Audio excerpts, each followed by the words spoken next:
Shalom Bapak Ibu, jemaat Tuhan dan sahabat Yezia, kembali berjumpa dalam program Yuk Membaca Alkitab. Pada kesempatan yang ini kita akan membaca dari Kejadian 12. Sebelumnya kita bersatu hati di dalam doa. Kami mengucap syukur, kami berterima kasih Bapa buat setiap kasih dan rahmat-Mu di dalam kehidupan kami. Pada kesempatan yang ini kami akan kembali membaca Alkitab, firman-Mu Tuhan. Kiranya Roh Kudus memberikan kami pengertian hikmat agar kami mengerti setiap firman Tuhan yang akan kami baca pada hari ini. Di dalam nama Tuhan Yesus kami sudah berdoa dan mengucap syukur. Haleluya. Amin. Pembaca firman Tuhan dari Kejadian 12 ayat 1 sampai dengan 20. Judul perikopnya adalah Abram dipanggil Allah. Ayat pertama, berfirmanlah Tuhan kepada Abram, pergilah dari negerimu dan dari sanak saudaramu dan dari rumah bapamu ini ke negeri yang akan kutunjukkan kepadamu. Aku akan membuat engkau menjadi bangsa yang besar dan memberkati engkau serta membuat namamu masyhur dan engkau akan menjadi berkat. Ayat 3, aku akan memberkati orang-orang yang memberkati engkau dan mengutuk orang-orang yang mengutuk engkau, dan olehmu semua kaum di muka bumi akan mendapat berkat. Lalu pergilah Abram seperti yang difirmankan Tuhan kepadanya, dan Lot pun ikut bersama-sama dengan dia. Abram berumur 75 tahun ketika ia berangkat dari Haran. Ayat 5, Abram membawa Sarai istrinya dan Lot anak saudaranya dan segala harta benda yang didapat mereka dan orang-orang yang diperoleh mereka di Haran. Mereka berangkat ke tanah Kanaan lalu sampai di situ.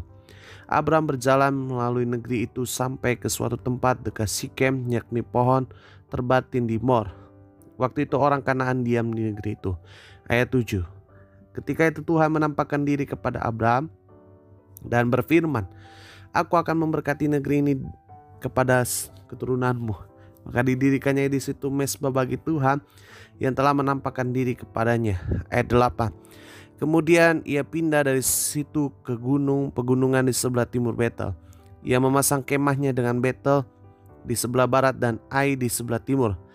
Lalu ia mendirikan di situ mezbah bagi Tuhan dan memanggil nama Tuhan. Ayat 9, sesudah itu Abram berangkat dan makin jauh ia jalan ke negeri tanah Negeb. Perikop selanjutnya adalah Abram di Mesir. Ayat 10, ketika kelaparan timbul di negeri itu, pergilah Abram ke Mesir untuk tinggal di situ sebagai orang asing, sebab hebat kelaparan di negeri itu.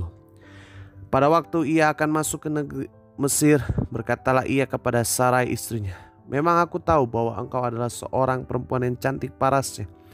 Apabila orang Mesir melihat engkau, mereka akan berkata, itu istrinya. Jadi mereka akan membunuh aku dan membiarkan engkau hidup. Ayat 13, katakanlah bahwa engkau adikku supaya aku diperlakukan mereka dengan baik karena engkau, dan aku dibiarkan hidup oleh sebab engkau.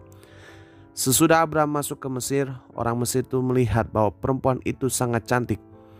Ayat 15, dan ketika penggawa-penggawa Firaun melihat Sarai, mereka memuji-mujinya di hadapan Firaun sehingga perempuan itu dibawa ke istananya. Firaun menyambut Abram dengan baik-baik karena ia mengingini perempuan itu, dan Abram mendapat kambing, domba, lembu, sapi, keledai jantan, budak laki-laki dan perempuan, keledai betina dan unta. Tetapi ayat 17, tetapi Tuhan menimpakan tulak yang hebat kepada Firaun, demikian juga kepada seisi istananya karena Sarai istri Abram itu.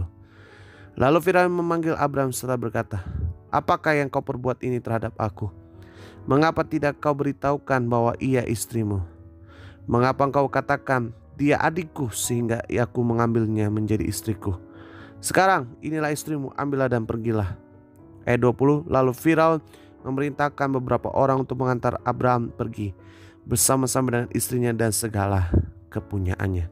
Puji nama Tuhan Yesus, kita telah membaca Alkitab dan mari kita berdoa. Terima kasih Bapa, terima kasih Tuhan. Kesempatan yang ini kami telah membaca firman-Mu.